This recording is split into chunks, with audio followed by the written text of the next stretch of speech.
ദേശാഭിമാനി മുഖപ്രസംഗം 2024 സെപ്റ്റംബർ 14. ദേശാഭിമാനിക്ക് എന്നും വഴികാട്ടി. ഫൊയർബാഹിനെ സംബന്ധിച്ച അതിപ്രശസ്തങ്ങളായ പല തീസിസുകളിലൊന്നിൽ കാൾ മാർക്സ് അടിവരയിട്ട പോലെ ദാർശനികർ ഇതുവരെ പല മട്ടിൽ പ്രപഞ്ചത്തെ വ്യാഖ്യാനിക്കുകയായിരുന്നു. എന്നാൽ അതിനെ മാറ്റിമറിക്കുകയാണ് ആവശ്യമെന്ന മാർക്സിൻ്റെ ബോധ്യം നിരന്തരം പ്രസരിപ്പിച്ച ഇടപെടലുകളിലൂടെയായിരുന്നു സീതാറാം യെച്ചൂരി ഇന്ത്യൻ കമ്മ്യൂണിസ്റ്റ് പ്രസ്ഥാനത്തിൻ്റെ ചലനങ്ങളിൽ നിർണായക സംഭാവനകൾ നൽകിയത്. ധിഷണയുടെ സൂര്യവെളിച്ചം തൂകിയ വൈരുദ്ധ്യാത്മക രൂപീകരണങ്ങളിലൂടെ എല്ലാ പ്രവണതകളെയും നിർദ്ധാരണം ചെയ്തു. ഗുരുനാഥനായ EMSനെ ഓർമ്മിപ്പിക്കും വിധം എല്ലാ ധൈഷണിക മണ്ഡലങ്ങളിലും സ്വന്തം കയ്യൊപ്പ് പതിപ്പിച്ച അദ്ദേഹം സാമ്പത്തിക ശാസ്ത്രം, ചരിത്രം, പത്രപ്രവർത്തനം, അധ്യാപനം, പ്രഭാഷണം തുടങ്ങിയ മേഖലകളിലെല്ലാം തിളങ്ങി. ദ മാർക്സിസ്റ്റ്, പീപ്പിൾസ് ഡെമോക്രസി, ലോക് ലഹർ തുടങ്ങിയ അഖിലേന്ത്യാ മാധ്യമ ശൃംഖലയുടെ അഭേദ്യ ഭാഗമായിരുന്ന യെച്ചൂരി അവയിൽ ചിലതിൻ്റെ പത്രാധിപരുമായി. വിവിധ സംസ്ഥാനങ്ങളിലെ CPIM പ്രസിദ്ധീകരണങ്ങൾക്ക് ദിശാബോധം നൽകുന്നതിലും നേതൃപരമായ പങ്കുവഹിച്ചു. കേരളത്തിലെ സംസ്ഥാന നിലവാരത്തിലുള്ള ഒട്ടുമിക്ക കേഡർമാരുമായും യെച്ചൂരിക്ക് ആഴമുള്ള ബന്ധമായിരുന്നു. ആ അടുപ്പത്തിൽ ദേശാഭിമാനിയും ഇടം നേടി.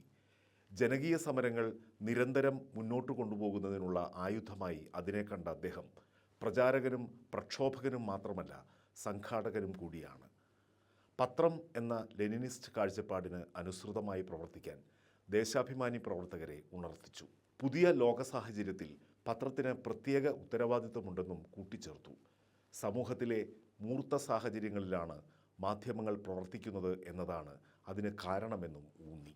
വിദ്യാർത്ഥി നേതാവായിരുന്ന കാലയളവിൽ തന്നെ വിവിധ ദേശാഭിമാനി പ്രസിദ്ധീകരണങ്ങളിൽ എഴുതി വന്നു. പ്രത്യേക പതിപ്പുകളിലേക്ക് നൽകിയ സൈദ്ധാന്തിക സംഭാവനകളും അതിഗംഭീരങ്ങൾ. ദേശാഭിമാനി നേതൃത്വം നൽകിയ ചർച്ചകളിലും സംവാദങ്ങളിലും പ്രധാന പ്രഭാഷകനായി മാധ്യമരംഗത്തെ കോർപ്പറേറ്റ് വൽക്കരണത്തെ ഉൾപ്പെടെ തുറന്നുകാട്ടി. ദേശാഭിമാനി 80ാം വാർഷിക പരിപാടിയുടെ സമാപനം 2023 ജനുവരി 18 തിരുവനന്തപുരത്ത് ഉദ്ഘാടനം ചെയ്തത് അദ്ദേഹമായിരുന്നു. ഇന്ത്യയെ മതഫാസിസ്റ്റ് രാജ്യമായി കീഴ്മേൽ മറിക്കാനുള്ള പരിശ്രമത്തിനെതിരായ പോരാട്ടത്തിൽ ദേശാഭിമാനിക്ക് സുപ്രധാന പങ്കുവഹിക്കാനുണ്ടെന്നായിരുന്നു അന്നത്തെ പ്രസംഗത്തിലെ പ്രധാന ഊന്നൽ.